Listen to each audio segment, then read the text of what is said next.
This is the wall of the Nazi fortress. All the skill of a brutally great military and engineering people have gone into the construction of this wall.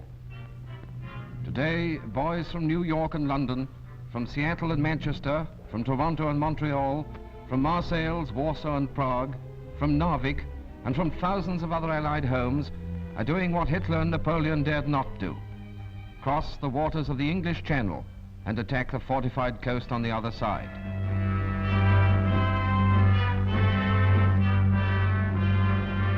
The target is the German army and its leaders, who are probably not smiling today.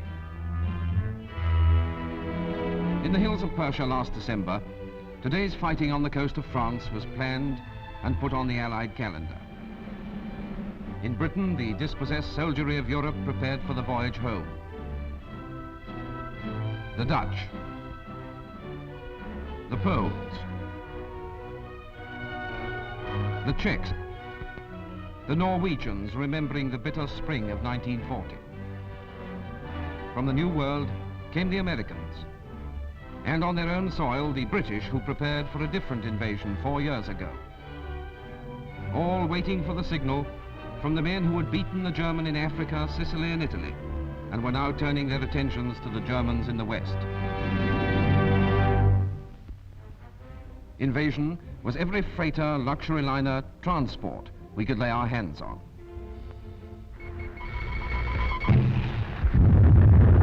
Invasion was the Navy and Coastal Command aircraft fighting their unending war with a Nazi submarine fleet over all the sea and air highways to Britain.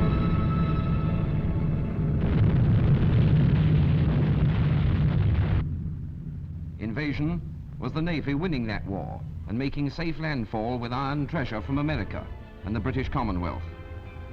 The smoky docks against which the Nazis had vainly sacrificed the cream of the Luftwaffe rumbled with the weight of British and American arms and equipment.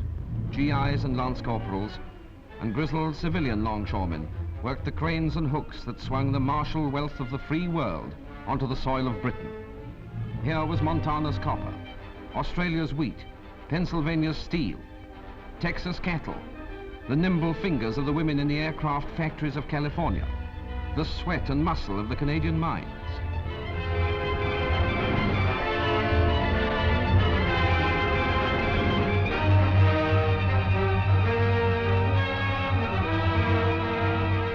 Here was the loaded and crated determination of the United Nations to come to a decision this year in Europe.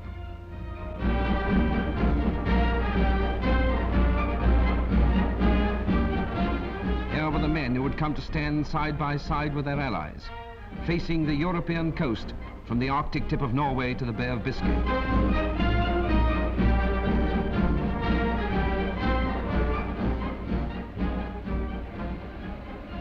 Day and night, the labor went on. At night, too, other guests prepared to visit the Führer without invitation.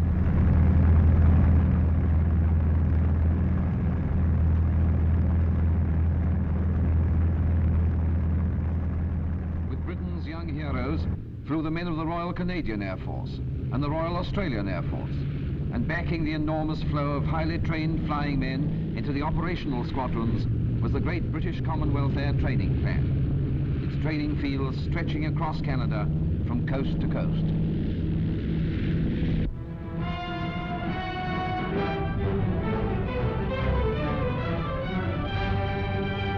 The RAF, Avengers of Warsaw, Rotterdam, Coventry, London, penetrated night after night through the dark weather over Europe to pound the strategic factories and concentration points of Hitler's empire. The aircraft factories, the munition works, the truck assembly plants, the power plants, Munich, Hamburg, Cologne, Nuremberg, Brunswick, Frankfurt, Hanover, Essen, Berlin.